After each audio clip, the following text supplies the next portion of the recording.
Hello and welcome to Kohler Commentary. Today I invite Jonathan and Esther Kim onto the podcast to share about their journey together since 2011.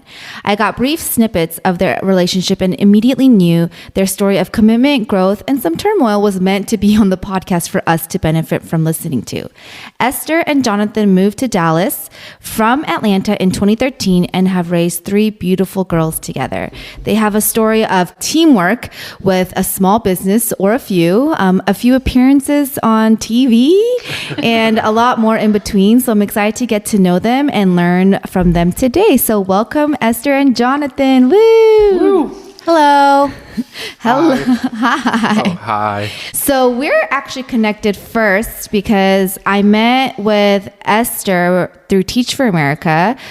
We were both on the DFW 2013 cohort. Woot woot. But we never actually connected much personally, but that's how we met. And Yes. Very small world. And then after marriage and kids, we were able to actually meet and have a friendship. Right. Which I love. And I think before we even personally connected, I was attracted to the Happy Party Co., which is something we will talk about later. And so it's really cool how we can, just support each other's passions. And now they're on the podcast supporting mine. Okay, so we will discuss, get right to it. You guys have been together for over a decade. That's pretty awesome for, I would say, fairly, young couples. That's hard to find that people have met for such a long time, and you guys already have 3 grown or past the 2-year-old mark kids, and that's a big celebratory thing for you guys to move on from that. So before we talk about parenthood today, I'd love to hear how you guys met, what caught your eye about each other, what made you know, as they look deeply into their eyes right now. What did those early years look like? Sure, I can kick it off. So Jonathan and I met in college. We actually met at a Georgia Tech library that my friend had brought me to just to study. And Jonathan was already waiting there to meet us. And Jonathan, the way that he looks right now, he literally looked just like this in 2009 when he was 21 years old. So as soon as I walked in, I was like, who is this Chandosanim that's meeting us right now to study? And that was definitely my first impression. I was like, what's going on? But turns out he was only a few years older than me. And that's initially how we met. And we became friends and met as we went to college together. Mm-hmm. So interesting because I meet you today, Jonathan, and you look quite young in my opinion. But I see if you don't age all that time that you once looked old. So that's kind of like the Asian, right? Saying of, you don't age. Okay, I don't know, but go.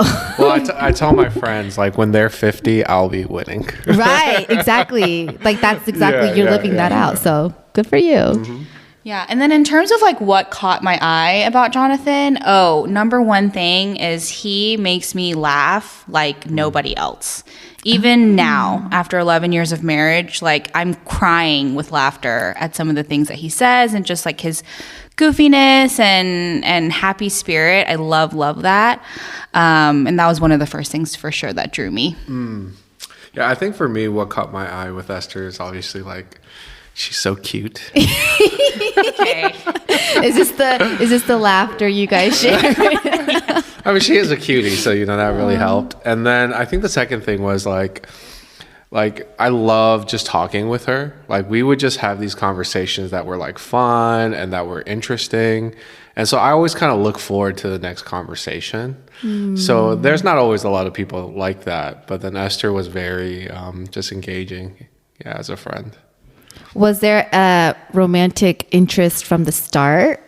Well, so there was not at the very, very beginning, but there was a little bit of a moment where we did kind of have a romantic type experience. Ooh. but then more it sounded rated R than it wasn't rated R, but it was just we did get kind of close for a little bit. But then, something happened between our friends, and so we were like, oh, okay, maybe this isn't the right time for us. So, and then we stopped kind of talking in that way.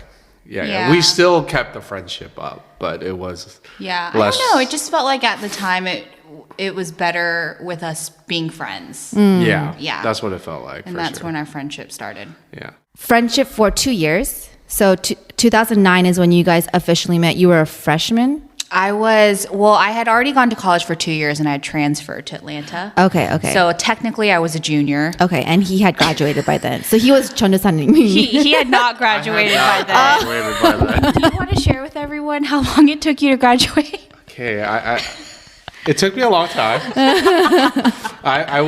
There was a lot of soul searching, but it took me 8 years to graduate. Yeah, undergraduate. So it's nothing I'm really proud of, but at the same time, I think it took me the time that it took me, and I'm okay with that. Yeah, totally. Yeah. I mean, if he had graduated already, we would have never met. Exactly. No. And we ended up graduating at the same time. Yeah. Oh, that's special. Special. Baby, yeah. Okay, so then after just being friends for a couple years, how did you guys then decide to make it into Ooh La La? What do you say? Okay, well... I guess I'm the one who kind of... Yeah, do you want to share? Yeah, I think I'm the one who kind of started. Okay, and then I can share my perspective. Okay, so I think for me, like so for a while, it's not that we didn't like stop becoming friends, but we stopped like hanging out as much as we did before. So there were a couple years where we would just see each other like not fairly often. But then we had a moment where we started like talking much more again, and our friendship kind of became what it was in the very beginning. And so during that time where we were kind of seeing each other more often and talking, I just kind of felt like, you know, I'm kind of interested to see like where this would go, you know, but then at the same time, since she was a good friend, it's always kind of like an awkward conversation to have with someone that you do know already, because you don't want things to change and you're kind of scared that you're going to ruin what you have now. So I was like very hesitant. So I tried to just kind of like, you know, like test the waters a little bit, you know? Yes. Well, testing the waters was pretty awkward.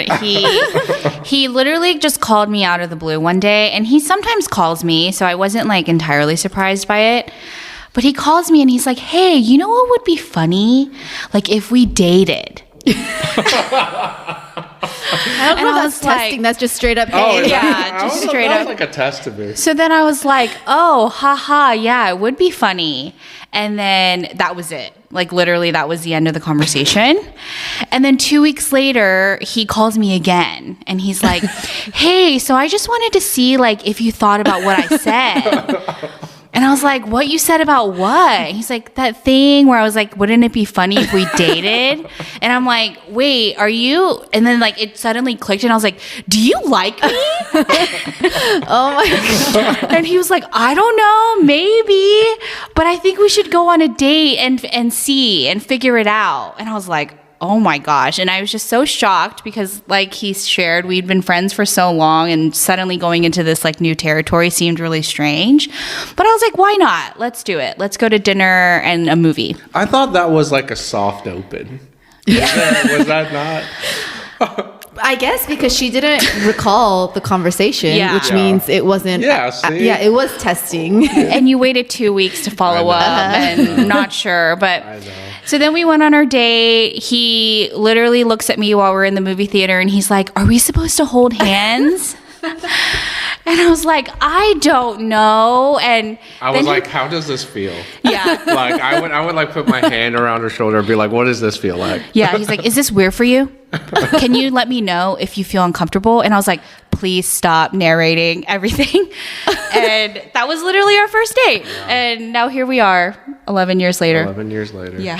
Oh my gosh, that's so cute. I love that you just said, "Wait, do you like me?" Very direct. Like, what are you trying to get at? Yes. Okay. So then now you're dating. What advice do you have for people when they do start dating?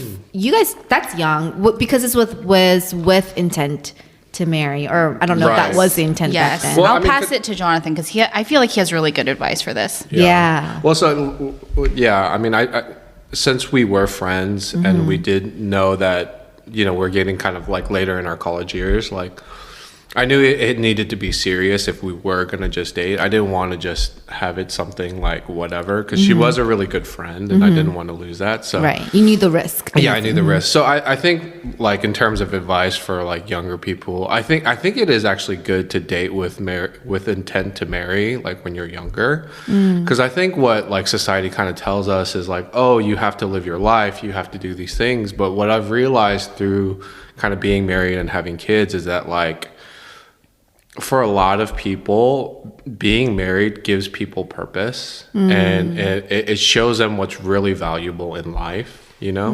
A lot of times when you're single and you live your life, you think you're doing it for something greater or for whatever it is, your pride or whatever. Yeah. But then what ends up happening is like you just become someone that you don't remember or who you thought you were going to be, you know? So I think being married, like starting dating younger with marriage intent is good. And an advice I would give to somebody would be just, I think like when you meet someone, like instead of just are they fun, are they great to be around, it's like you try to look at their character. Like what kind of person is this person? Like what do they actually like hold close to them and what do they actually care about? And then like thinking about, do their actions reflect that? So I think that was like something that I would tell for younger people. What is so amazing about Esther's character? Well, so I think for Esther, the thing with her is that like she's like an optimist through and through. So and no matter in what situation, she would always try to look for the brighter side of things. And I think for me, who is like an eternal pessimist, I knew that's something I needed. And so I think for like men, that's one thing that they should also consider, like find someone who like motivates you to be like a better person, you know, motivates you to be something that like maybe you want to be or are not yet. Because I think a lot of men take longer to mature than probably most women. Ooh, snap, snap, snap. So I think that's just something for me. Yeah, something that I thought. What about you, Esther? Do you have any advice? Yeah, I think a lot of times for women, sometimes when finding someone or finding a partner, it's all about like checking off boxes, right? So it's like, as long as they have A, B, and C, they'll be my soulmate and we'll be great and we'll be happy.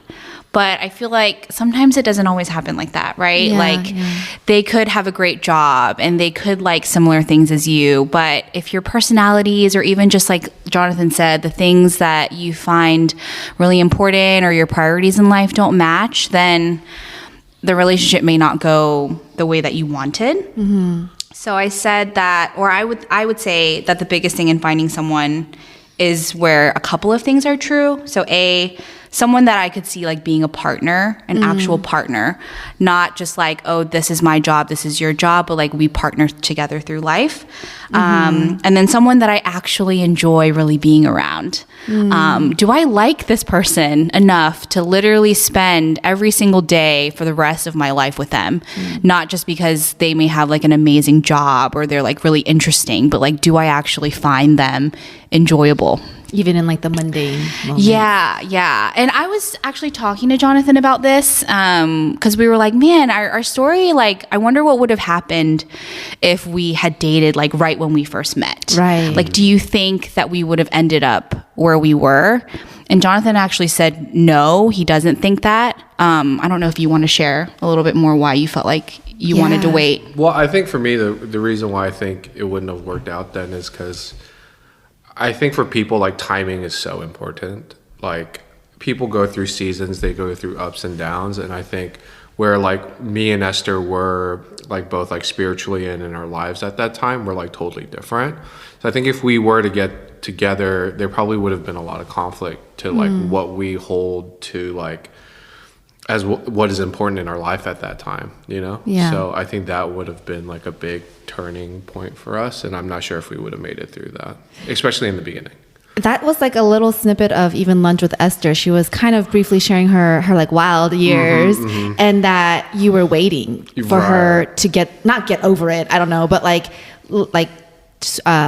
And I thought that was so encouraging to hear that you would wait because you see that timing is important and that time for her to be able to grow in her own ways and for you to grow separately. Then when you did have the soft testing of the waters, it was not like, weird. Yeah, totally. And it actually wasn't even something that I realized or that he had shared with me until after we were married. Wow. Yeah. He doesn't even need the credit. I know. Because there was a time where like I was making not the best decisions, and I was at a time in my life where I just like wanted to have fun and just not take anything seriously. We didn't talk as much throughout that time. So I just felt like, okay, Jonathan's doing his thing, I'm doing my thing. And then when we ended up together, it felt like the right timing. But then what I ended up learning was that Jonathan actually didn't date anybody during that time. Oh my gosh, that's sweet. And I had this realization like, wait, were you just like waiting for me to get my stuff together?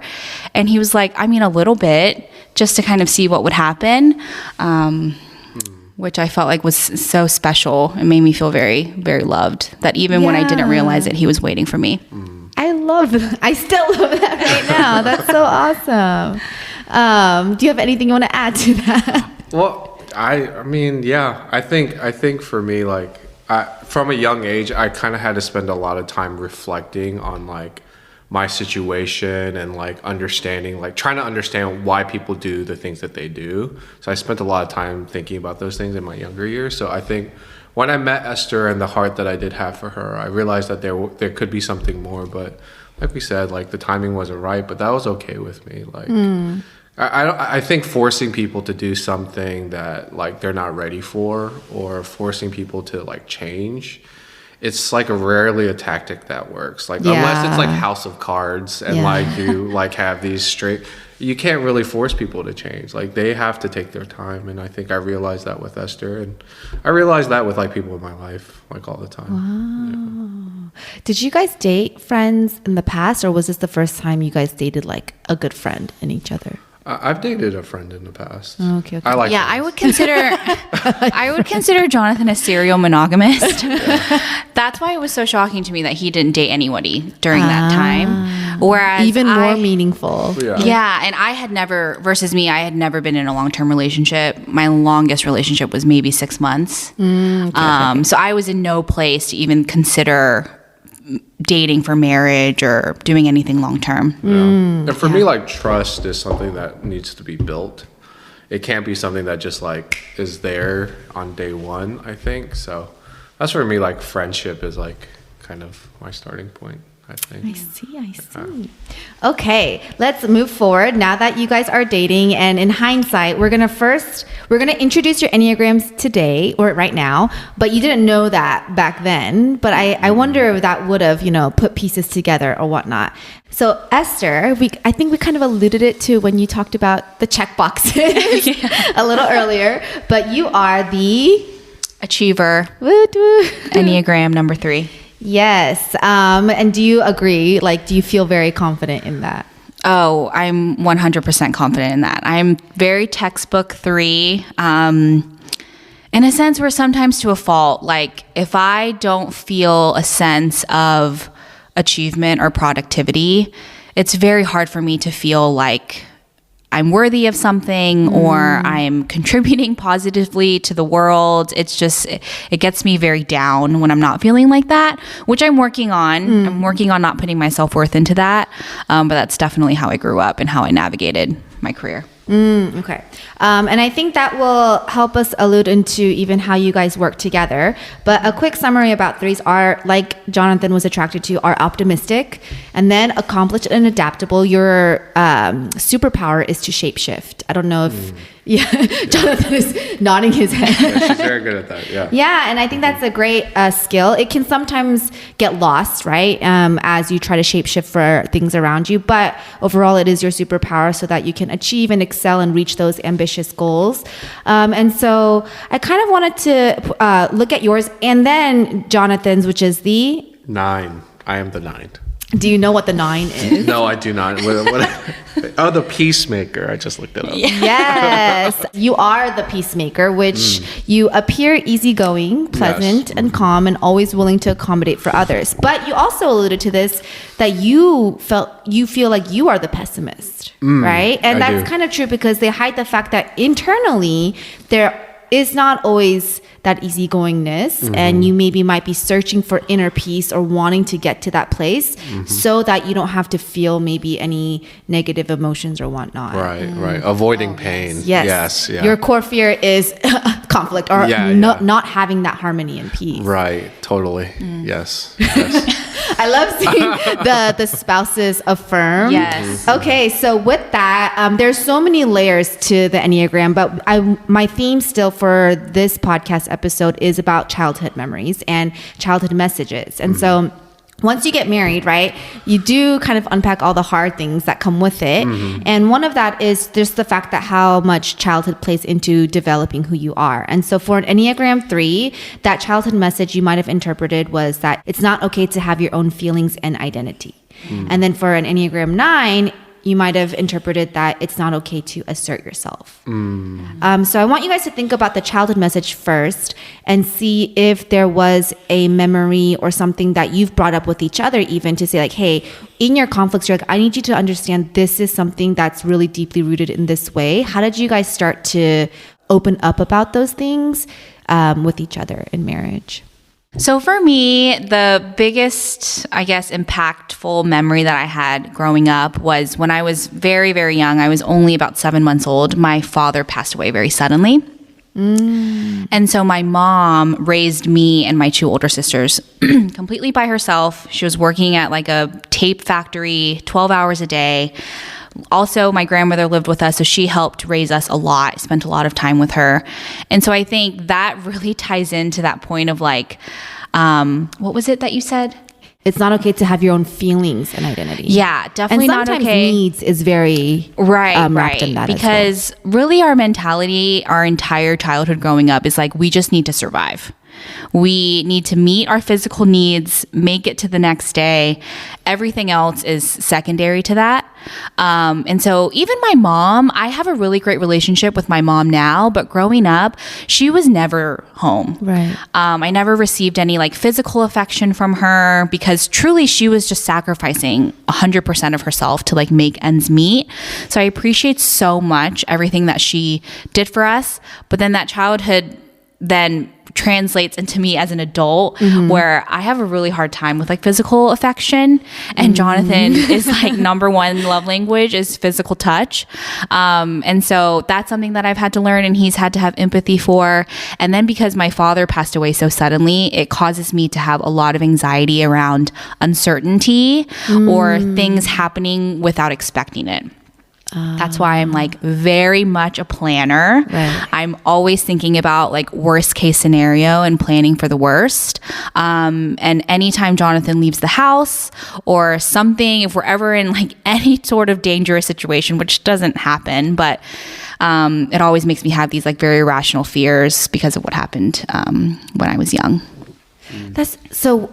Which the growth path and stress path stuff will be for another day on the podcast. But it's interesting to hear how you go to a 6, which is in your path. I don't know if you knew that. But sometimes it's actually in healthy times you can, like troubleshoot and kind of prepare for things. But it's interesting to see how that skill of yours kind of birthed from things that happened in your earlier days too. Yeah, totally. And now that I'm a mom, it's like increased tenfold, The just anxiety is all the anxiety and all the things that you could potentially be doing wrong and all of that. So for sure. So as these things might have kind of surfaced from Esther, like how did you start to realize these things about her? Like, oh, she does like to plan for worst case, or there is anxiety that might not have seemed as obvious before, because you guys also only dated for like 6 months, 3 months. We dated for 4 months and then got married, got engaged. 6 months later, we were married. So under a year, all of that. Yeah. Yes. Yeah. So you guys are friends, but there's still a greater level of that intimate, emotional understanding that's coming. Yeah. For me, I think like one of my talents would be able to, I'm like a very quick people reader. So I can like, I see a lot of like, things that are like under the surface on people. I think even if they present a certain way, usually I can kind of tell if there's something a little different. And I think in the same way, a lot of that deep emotional like insecurity that Esther felt, I like picked up fairly quickly. Yeah, and then to find out about her father and her family situation, like it just kind of like put I guess like a name to like the issues. I have a side question. So even like in y'all's first date, you were like, how does this feel? How does this feel? I don't know. Yeah. But like threes, it's kind of hard to immediately name the feelings and things like how does that work if he does check in with feelings or things like that, as that is something that you've interpreted at a young age to not have? Yeah, that's definitely something that we've had to work on over time. So even now, Jonathan can see right away on my face if I am feeling some type of way. So he'll be like, okay, I can sense you're feeling stressed. What's wrong? Like, just voice it out. Tell me what you're feeling. And the things that I could say will be totally crazy. Like, I could be like, I don't even know, just very irrational things. And he doesn't even bat an eye. And he's just like, okay, this is why I feel like those things were not going to happen. And he just talks me down in a way where I can see things in a more rational lens.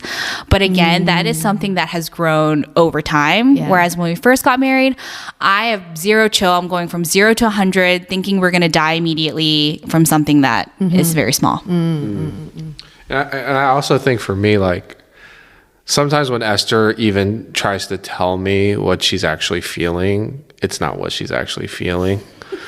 Like, I love that. Like, it's like, you know, like sometimes she'll get angry at me or say like, oh, I'm frustrated because of A, B, and C.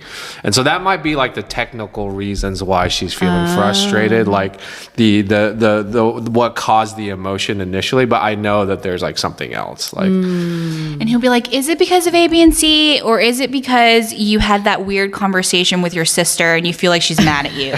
And I'm like, well, obviously it's about that. Oh my god, we have a laugh. Oh, so I'm thankful, like, for some reason I can pick up on stuff like that. I love that you noted your own superpower and made sure to say that, because that's very true. Yeah, that is so good. Okay, what about yours? It is not okay to assert yourself. Is that something you've resonated with? Yeah, I think when I think about my past and I think about my childhood, I do think that there was some moments where I did feel like that. I think one thing that I remember is that, like, for one reason or another, it's not because like my parents weren't there. Right. They were there all the time, and you know, I saw them constantly, but I had a feeling of like being very alone and like being kind of siloed in my own self. Like, I couldn't really share how I felt. So the not being assertive, like, it just kind of resonates with me, because I was never able to really speak how I felt about anything, or like what I hold to be important or valuable. I always felt like that was never under consideration. Yeah. So I see you being great at pulling out Esther's feelings.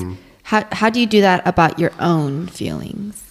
I still struggle with it now a lot, but I think what's changed is actually since like meeting Esther and like marrying her, even in my own self, like I've actually changed a lot in the last 10 years.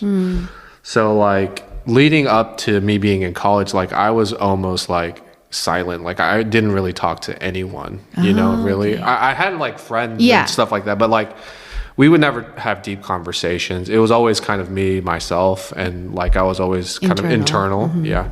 But then I think the strange thing is like up until I was in like 5th grade, like I would win awards for being most talkative in class. Oh. So there was this like huge dichotomy of who I was as a person that happened like in the middle of my years. Whoa. Yeah. So it's like I went from being one of the most talkative people to like not talking to anyone at all. Did things happen just like within that time that shifted that? Yeah. Okay. I mean, some things with like friends, but then also things that had happened to me like outside of that, like external things. And so even like with my relationship with my parents, like, you know, like my dad was like a very strong Korean type man type, you know, that punigi, everyone knows that. So I think that and all the experiences I went to, it just, I didn't feel safe anywhere. Yeah. And so like the only safety I had was inside myself. Yeah, you know, so that's why it's like I think I just quieted it down and I didn't talk to anyone. But and now, as you feel a safety, that assertion is able to be. It's still hard, right? But it is able to at least be navigated. For sure, and I think I've come into more in touch with like who I am and what I want, because I think for a long time I didn't really know, and even now, like I'm still finding that out for myself. It's a little bit late. It's like college, like took forever, but like I'm figuring. Yeah, you have your own pace, and I think you own that. So that's great. For sure. Well, in the midst of all of this self-discovery and with each other, you guys also had children early. You did a lot of things early. I guess before we go specifically into parenthood, what were some of the highest and lowest points of marriage? I see a lot of growth for sure, but I'm sure it wasn't always easy. For me, like the high parts, I think, like since I've kind of talked about my past, like I always think it's a matter of perspective. Like I don't ever kind of think back and be like, oh, this was the best time, you know? And the reason I don't like to think that way is because then it's always kind of everything after is a little sad, you know? And that's gonna mess up your peace. Yeah, exactly. So I talked about seasons with people. I think it's the same thing with life. Like there are seasons, there are times where there are a lot of great things, but there are also times where there's a lot of like bad things. So the way I kind of look at it is like in those moments, like where are we looking, you know? So I always like to just like look up and thank God, you know? So even with all of our girls, like when I pray with them, the first thing I always say, I say, thank you, God, for this day. And so all of the girls, when they first start praying, that's the first thing they say. Thank you, God, gratitude. For this day. Yeah. So that's kind of how I think. So the highs and the lows, like there are lows for sure, but I don't like to look at the highs that way, I guess. Yeah, I'd say the highest points for me too are like the little moments. We do this thing with our girls where every day we ask them like, what's one happy thing that happened and one maybe sad thing that happened. It allows them to just kind of process, but even if it's a bad day, there's always some like one positive or happy thing that comes out of it. And those little moments really feel like are the magic for me. Like when our kids say something that's unexpected and it just makes us both like laugh out loud, right? Or like a very impromptu lunch date where we have no kids and we get to just have a date together. It's those things that I feel like carry us through the hard times that are inevitable to come. And then in terms of our lowest points, I mean, the one that really comes to mind for me was after we had our second daughter, Arden. I just had a lot more of a severe postpartum than I did with Emery, and it lasted like basically the first full year of Arden's life. I just felt like the walls were closing in on me like every day. Going from 1 to 2 kids was much harder than I expected or even thought it was going to be. So it just felt like we were just drowning and we couldn't get out, which led to us constantly fighting. And man, it really made me question, like, is this the right thing? Like, are we doing the right thing? Is this the direction that we should be going in? So the biggest thing that kind of helped us out of that is going to counseling. That was actually our second time going to counseling together as a couple, and it was so helpful. We'd been to traditional counseling, but then we also did this like group counseling type thing at Watermark Church here in Dallas, where you're able to sit with other couples, all ranging in experience, marriage, timeline, and chat about things that you may be struggling with in your marriage while you have like a really solid couple leading you and leading that discussion. You're also able to hear like testimonies of people who have been together for 20, 30 years that have just been through just really hard stuff. That was so encouraging to me because I also felt like, okay, I'm not alone in this. Other people are struggling too. We're all in this together. And it also just created a safe space for us to listen to one another and actually say how we're feeling when other people have either felt or are currently feeling the same thing. I don't know. I felt like it did wonders for us, wonders for our communication. It broke down those walls that we had built from so much like pent up bitterness and anger, just blaming each other for things. But so yeah, I guess like very low time that slowly. If you think you might be feeling depressed, stressed, anxious, or overwhelmed, BetterHelp, the sponsor of this episode, is here for you. BetterHelp offers a broad range of over 20,000 licensed therapists who are trained to listen and help you. Plus, you can get 10% off your first month with my code, betterhelp.com/Kohler. With BetterHelp, you can talk to your therapist in a private online environment at your convenience, and all you have to do is fill out a questionnaire to help assess your specific needs before getting matched with a therapist in under 48 hours. Then you schedule secure video and phone sessions, plus you can exchange unlimited messages and everything you share is completely confidential. As a mom constantly working around Jaden's toddler schedule, having my weekly therapy online has been a complete game changer and a huge reason why I have made big steps to better my mental health for myself and for my family. You can also request a new therapist anytime at no additional charge.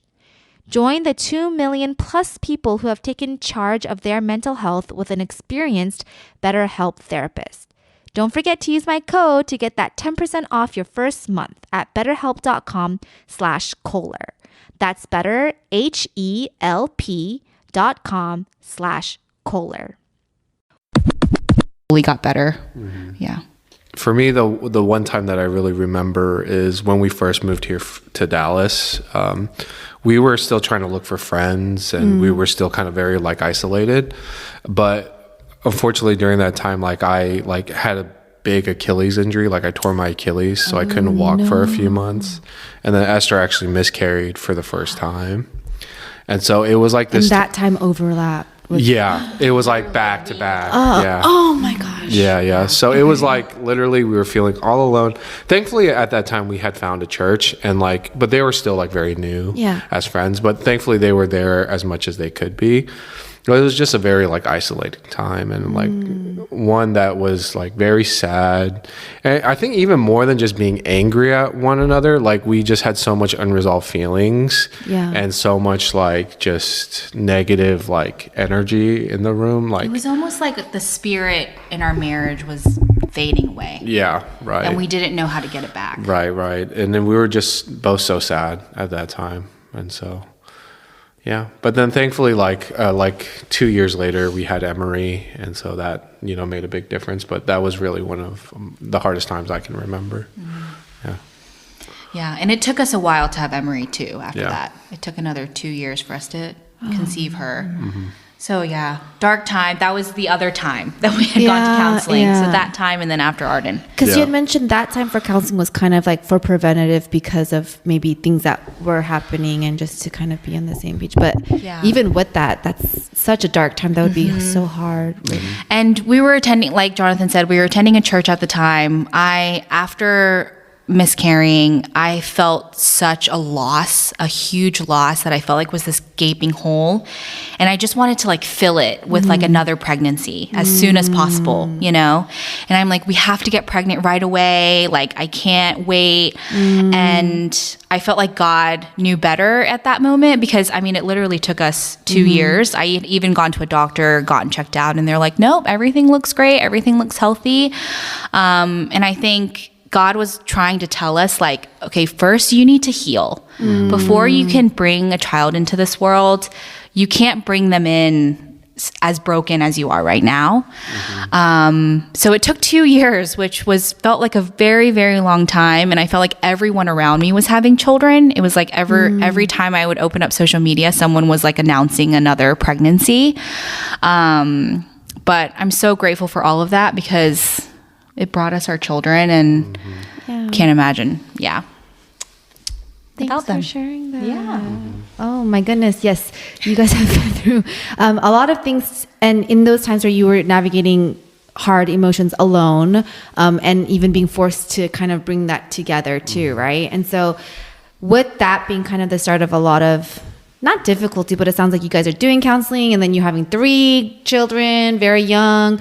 How did you guys end up navigating like parent and community? I know you said you opened up and saw social media with kids, but I don't know if around you, like locally, there were many or not. So we had a lot of friends who were having kids at that time. Okay. And I think for Esther, like, it's like kind of one of those like, you know, things where you're very happy for a person who's pregnant, but at the same time you feel the loss. Yeah. So I think Esther felt that pretty deeply. I mean, for myself, it wasn't as bad, obviously, but I think for a woman, well, what do you think? Yeah, I mean, You're the woman. Be careful speaking for a woman. Don't tell me how to feel. It sounds like we've memorized that line. Yeah. I mean, yeah, for sure. I struggled with it deeply. And just like Jonathan said, I mean, I was so happy for everyone, especially friends who I had known were struggling to get pregnant. And then once they finally did, oh man, I felt the joy with them. I cried alongside them, because them getting pregnant has nothing to do with me not getting pregnant. And that is something I had to tell myself on the daily, and that when it's our time, it's our time. And something that Jonathan would always remind me of is he was like, God already knows our children by name. He knows all of them, however many there will be. And that got me through, you know, that hope, that light at the end of the tunnel. I didn't know when we were going to get there, but when we did, I knew it was like going to be amazing. He even knew Isla before you guys. Yes. All the hairs on her sassy little head. But yes. What was your question? I'm sorry. I don't know if I answered that. Beautiful answer. How did you also get to a place where you can bring that peace though? Like, I feel like that's still, I don't know if that's what do you mean? Like, even like in the response when it's this like emotional, like emotionally heightened situation, right? Where the feelings are valid and the worries are valid. Like, what goes on in your mind, or even how do you have the tools to access that type of statement? Not, I mean, it's not like it's a tool. It's you have a relationship with the Lord. To but like reading that and then asserting yourself in the appropriate way. To be so encouraging. Yeah. I think for me, like, maybe it's like things that I've told myself, you know, a little bit, and things that I've like, I mean, obviously there are cliche things we see in movies and stuff, but I think the biggest thing for me is like, could it be worse? And I think in a lot of situations it could be. And so I try to see, like, now I'm sounding like an optimist. But That's why it's interesting because I do have that a little bit. I have the optimism, but I also have the pessimism. Yeah, so like. So you're balanced. Yeah, I think like the way that I see it is like I'm pessimistic about things in like real life, like in the daily. You know what I mean? I'm like, oh, that's not going to happen. Like this is not going to happen. But I think when I think of like our lives in a greater sense, I see the optimism there. I think. I feel like for you, you're more of a pessimist in like how the world works. Yes. And just in humankind Yes. in general, because we're all so sinful and broken. That's true. Yeah. But then when it comes to things like our daily lives and our children and the hope of like what our lives could become, he is very much like the optimist. Yeah. We're so thankful. We're so blessed. We have all the reasons to be grateful.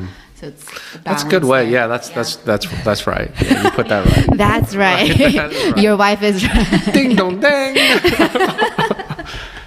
Okay. All right. So I kind of wanted to bring it back to 2 things, but so I'm kind of hearing it here too, but an Enneagram 3, when it comes to like interpersonal coping styles type of things, or how you respond around people, even it's Enneagram 3 is a more assertive type. So move towards people to kind of not just get what they want from people, but even their like relationship. And then Enneagram 9s are more withdrawn style. How does that work in marriage? And I'm not saying, because it's clear that that's not an effect on leadership in any way, but how does that go when that's almost like against the norm in certain ways? How do you guys find that partnership, which I hear you and see you guys have, which was one of the things you wanted, partnership with like your spouse, like, what does that look like in terms of even practical things or responsibilities, making things flow?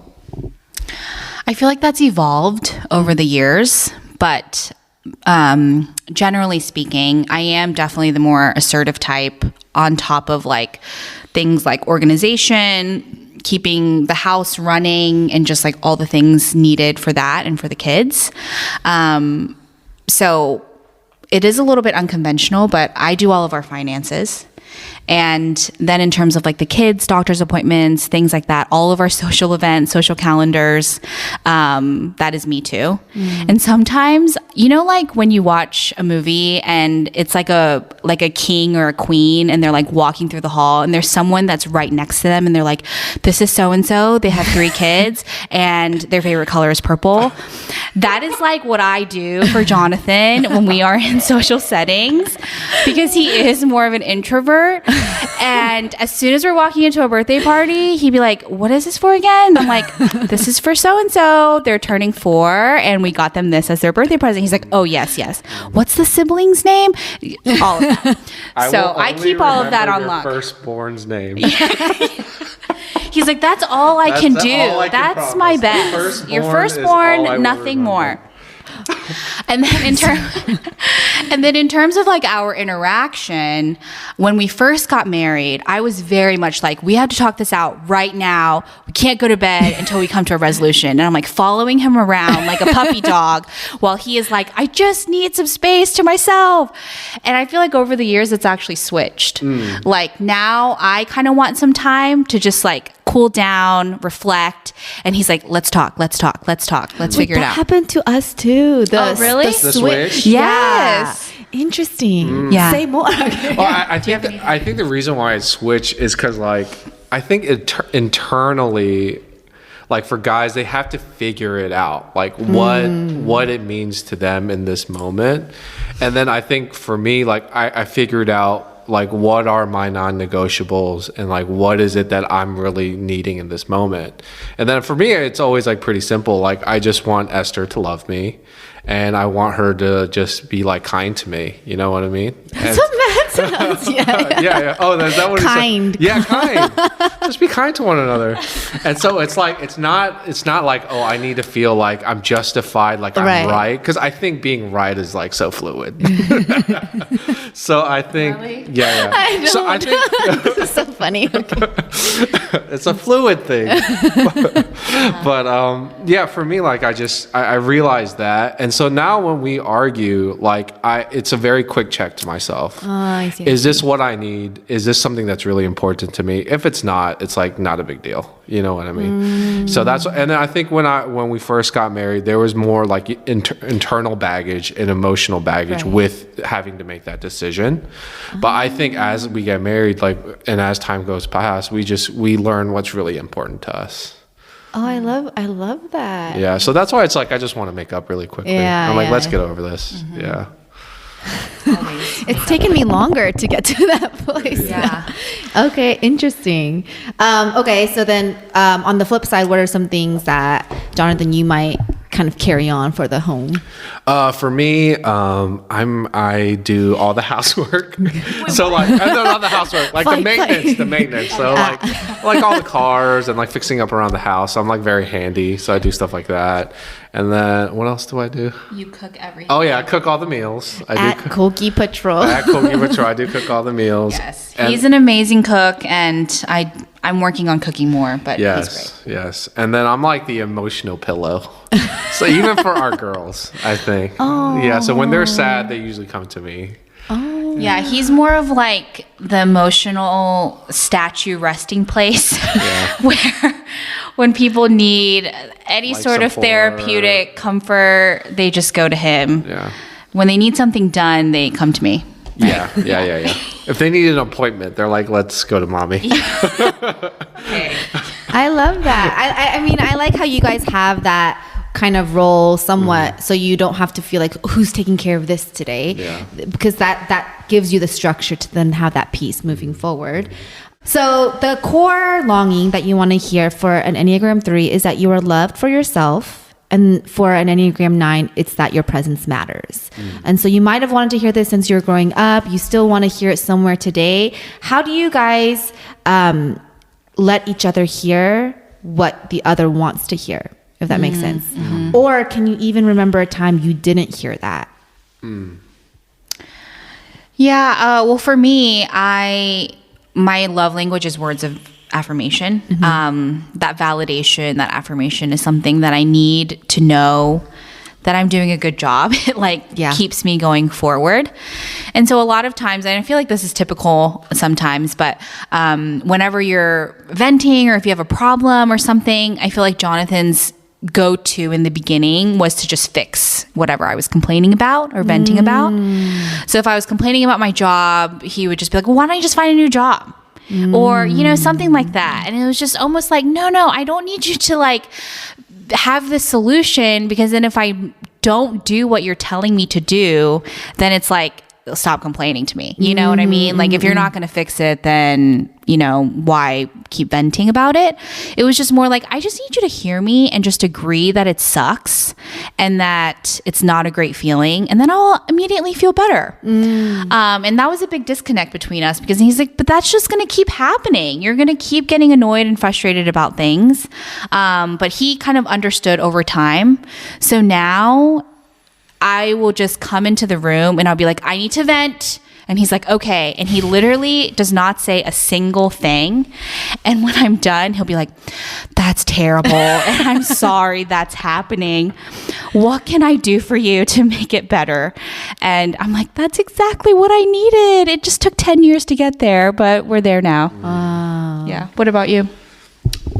For me, I think just being able to kind of talk me through, in my internal mind, I don't really have a lot of thoughts. That is a common for nines. Just FYI. Yeah. So I do sometimes, but then a lot of times it's more like I need to say it out loud. External I need processing. to throw it on the wall and see what it looks like.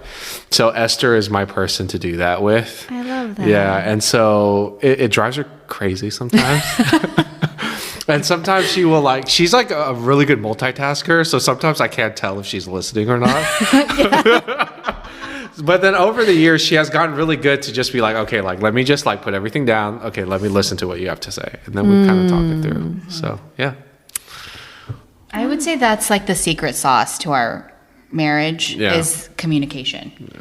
Sometimes over communicating to death, but really saying everything that's on our minds, even when we feel like the other person should know already and should assume after being together for so long, but we just say it.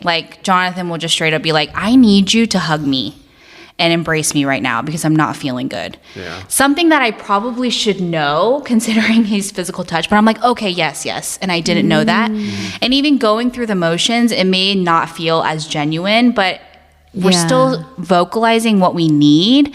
And then over time, it becomes more natural and we don't have to vocalize it so much. Yeah. And I think a mistake a lot of guys make is they buy into the happy wife, happy life kind of mantra. And the reason why I don't think that's true is not just one person can be happy the whole time. And the other person will eventually become bitter, whether it's 2 years, 3 years, 10 years down the line, it's going to happen. No one is an endless cup, Yeah. So I think just being able to say, hey, this is what I feel, and having that boldness is something that I would tell a lot of young couples to have. You might have some fights in the beginning, but later on you'll come to a place where you understand each other.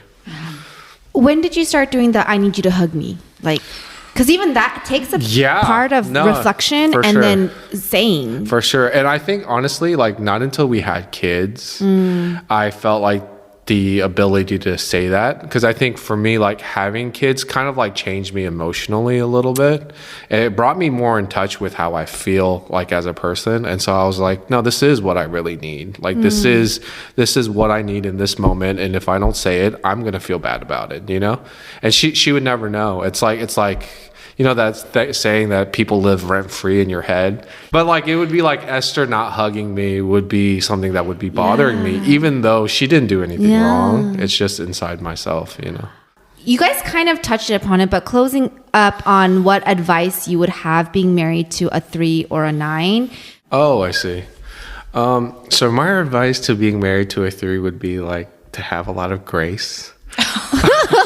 Wow. And to have an open heart, because I think it's just one of those things is sometimes they need to be the star, the shining light. And I feel like that with Esther. Like she has that desire. And that's like okay with me. Like I don't need to be like the number one person in the room. So sometimes having that grace and letting them feel the way that they feel is okay. I'm kind of, my wing 3 is so high as a 2. So I resonate a lot with what you're saying. And I also need Matt to make me sometimes feel like this. Yeah. So anyways. It's not like all the time. Yeah, you don't have to have it all the time. But it doesn't have to be like a negative connotation in that. I like that he's seeing that. And so just want to I think it's just fist like bump with you, Esther, that it's not a weird thing. Yeah. And I think it's just like a thing where you just have to feel special sometimes. Right. Everyone needs to feel like that. Right.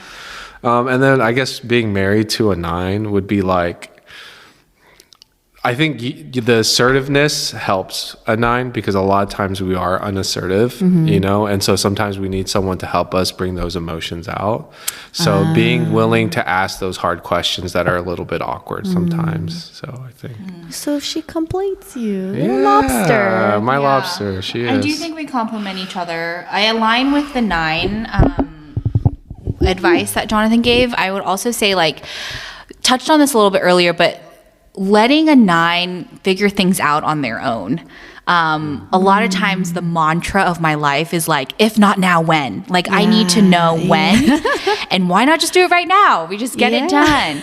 But someone like Jonathan, who is a 9, needs some time to like figure it out and do it their own way. And so to give them that space and the opportunity to do that, even though it can be a bit frustrating at times, to allow them that. So that comes with like patience and understanding and being able to talk it out with them. Like you said, like just throwing stuff at the wall and seeing what sticks. What does it look like to give them the time? Because in that time, how do you know if they're doing that time? Right. Which, okay, like a prime example of this coming is in. us These threes be ganging up on me. A prime example of this is our business, Happy Party Co., right? So Jonathan does essentially all of the handiwork and the financial aspect of Happy Party Co. So I like dream really big dreams, right? And I'm like, oh my gosh, I want to build this. I want to include this. I want to do all of these things. And I want to do them like yesterday. Whereas Jonathan is always like, okay, well, that's great, but I have to actually be the one to figure out how we're going to execute and do all of this. And I'm like, okay, well, let's like figure it out right now, you know? But Jonathan really needs the time to do it in a way where he feels like it makes sense. It financially makes sense. The time that he needs to plan out to do it. So it really does challenge me to have patience in that. And honestly, it works out every time. Like he does everything in his own time. We always are prepared. It works out in the end. And I need to remember that my way isn't always the best way. Yeah. Thank you for however much I'd like to think that deep down. Oh man, I'm gonna like clip this podcast and just have it on my phone. Your ringtone whenever she calls. Play it every time. Yeah. What about advice for a 3? Oh, advice for a 3, if you're with a 3.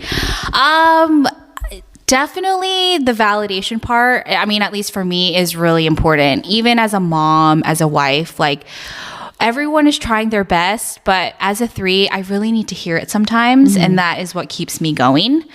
And then of course, communication and like that planning aspect, being able to emotionally like say what we're feeling and process those emotions is really important too. Yeah. Which I love. And I really appreciate that Jonathan does that for me.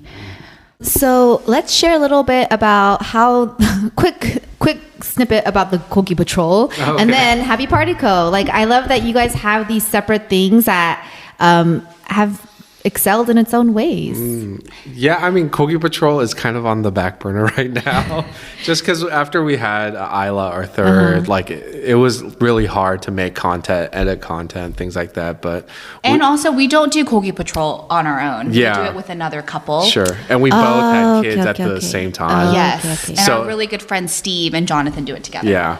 And And so for 9s, the path to health is sometimes in the Enneagram 3, which has a lot of like pursuing your passion projects and things like that. So it's kind of cool to see you doing that, whether it was for the season and then shifting to children when it was needed. Sure. Right. Sure. So that's cool. Sure. Yeah. So, I mean, but it was a great, I mean, it still is a great experience. I mean, I got to be on a Netflix show. So that was really cool. I mean, it's like definitely one of those bucket list things, whoever thinks they're going to be on TV. Like, so that was really awesome. But it's one of those things I think like I'm starting to get that itch again. So, And this is kind of was aligned with when you when you discovered cooking for the first. No, actually, I had started cooking like when I was in college. Okay. And so it was something that I kind of always was interested in. And then I just kind of steadily did it throughout the years and got better and better at it. Very cool. And then now you guys have Happy Party Co., which is how we technically reconnected, because I was like, oh my gosh, this is so beautiful and so cool and all of that. Yeah. And so how did this idea birth? You can explain it yourself. And how does that look like in marriage? Yes. Well, so Happy Party Co. was born because I had planned our daughter's first birthdays, which is called a 돌잔치 in Korean. And it was very stressful. Like, booking venues, working with vendors, doing all of that when you don't really know where to turn because you're not an event planner and you don't know where the best resources are was very stressful. And anytime I would talk to my friends, they would say the same thing. And they would be like, oh my gosh, I hate planning for it. It's so much work, all of that. So after we had Isla and her first birthday was coming up, Jonathan was actually the one that encouraged me. And he was like, you're so good at planning and almost now like how the planning process works because you've already done it almost 3 times. Like, why don't you try it and see what happens? And I was like, oh my God, but like, how would I even like execute all the stuff, like the backdrops and everything? And he was like, I can help you. And I was like, really? So we literally had a car conversation about it. And he was like, what would we call it? And I was like, I don't know. And so I just thought about like, what makes you think of like parties and like happy memories? And I was like, what about Happy Party Co? And we started that in October of 2021. And since then, it has been an absolute blast. We're very, very humble and grateful for all of the business that we've garnered in the last little over a year. Jonathan literally builds everything from scratch. Wow. He is so talented and handy. I truly just like show him a photo of what I want something to look like and he's like, okay, let's do it. That's so cool. And then I focus on like the actual client facing side and the design work. Yeah, but it's a great time. Highly recommend it. I thought we would maybe kill each other, but it's been a great partnership. I love that. You guys have partnership in your marriage home and in your business as well. And you guys don't want to kill each other. No. Yeah, we don't. Yay. It's been fine. Yeah. Any last words of wisdom or anything else? I would say when it comes to marriage, marriage is weird. It's like so great, but also one of the hardest things that I feel like anyone will ever do. So the biggest advice that I've even shared with like friends who are thinking about getting married or anything like that is like, whoever your partner is and whoever you marry, like they will change. The person that you're marrying right now is not the person that is going to be there in front of you in 5 years, 10 years, 20 years. And you have to be okay to accept and love that person for who they are right now and for who they will become. That was hard for me in the beginning. And I think that was one of the biggest realizations that I had, because I'd be like, why wouldn't you want to change for the better? Like, why wouldn't you want to just continue improving? Speaking to me. Yes. Like, hello, of course. Like, you know, but Jonathan said something to me one day and we were like in the middle of a very intense argument. And he was like, you need to be able to accept me for who I am right now, even if nothing were to ever change. You can't hold this expectation over me that all the good parts of me will get better and all the bad parts of me will go away, because then you're just setting me up for failure. It just doesn't work like that. And I was like, oh my gosh. yeah. And I had this light bulb moment and I'm like, that is what I was expecting of you, because I'm like, I just feel like that's a natural trajectory for someone. But I realized marriage doesn't work like that. And a lot of times in movies, you'll see like, if things are hard between people, they're like, oh, it shouldn't be this hard. It should feel easy if it's your soulmate. Not true at all. It's incredibly hard and challenging. But then when you go through those tough times together, that's when like that magic happens. You grow together, you learn to feel loved in spite of all of your brokenness and the baggage that you bring to your relationship. And it just makes everything a lot better than, if everything was just happy all the time. Yeah. I mean, because like honestly, what I was thinking aligns like basically very closely to what you were saying. Like, I think seeking perfection in marriage is kind of like a worthless pursuit, because I think people are broken, in the same way marriages will be broken. Like relationships aren't perfect. Yeah. So I think seeking for perfection is kind of wasting your time. I think trying to meet people where they are is the best that you can do. Where is this person now? And I think that's just realistic. So I love that. yeah.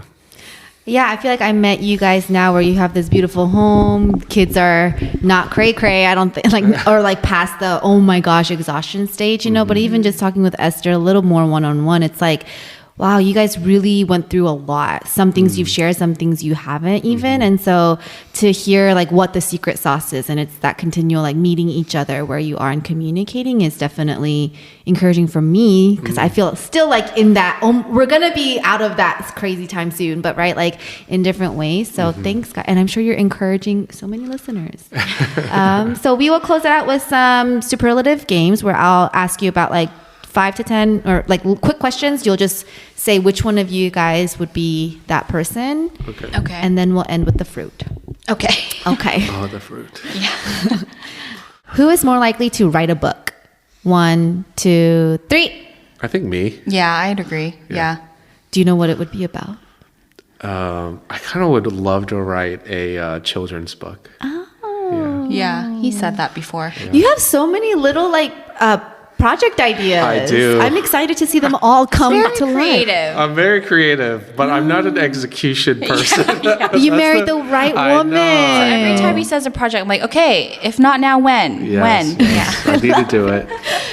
Who's more likely to help the stranger in need? 1, 2, 3. Me. I think Esther, Yeah.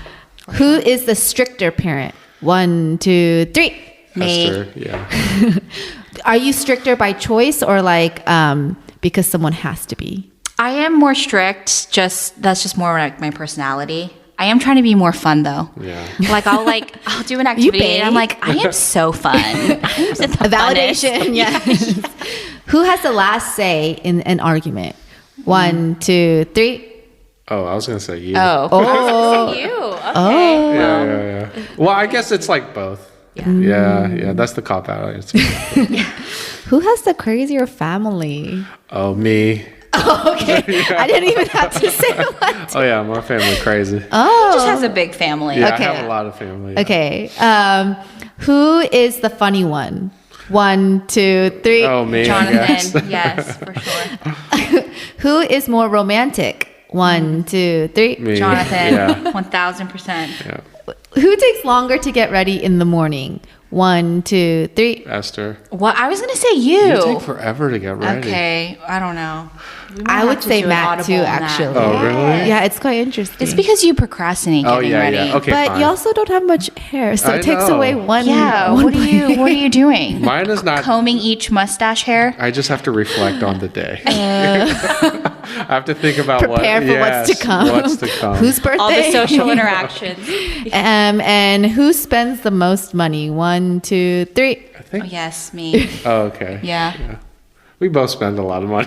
There were some other ones, but I kind of feel like I answered them. Or who's the social butterfly? You, and you prepped Esther. him. Yeah, Sure, yes. for sure. Okay, so if you could describe your relationship in a fruit, what would it be?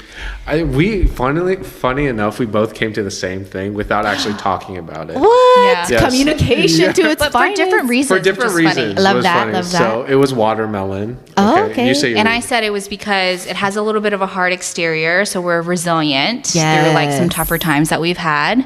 And then your main thing. I think it's one of the fruits that's really easy to share. So we love to share. Oh. Yeah. And he was like, and there's plenty to go around. Yes. I was like, oh, that's nice. That's kind of like Enneagram, because you can say the same thing, but the reasons are so different. And I love how you guys had very different reasons for the same thing. For sure, Yes, for sure. yes. How cool. So funny. Yeah. Okay, guys. Well, thank you so much. I love that. I feel like I don't really know you guys too well in this sense. So I had so much fun just like listening and being like, oh, wow, by all the wisdom both of you carry. But yeah, I hope you guys continue to, grow together. And I took notes. I hope you guys are taking notes as you're listening. Go check out Happy Party Co. And yeah, thank you for listening to another episode of Kohler Commentary.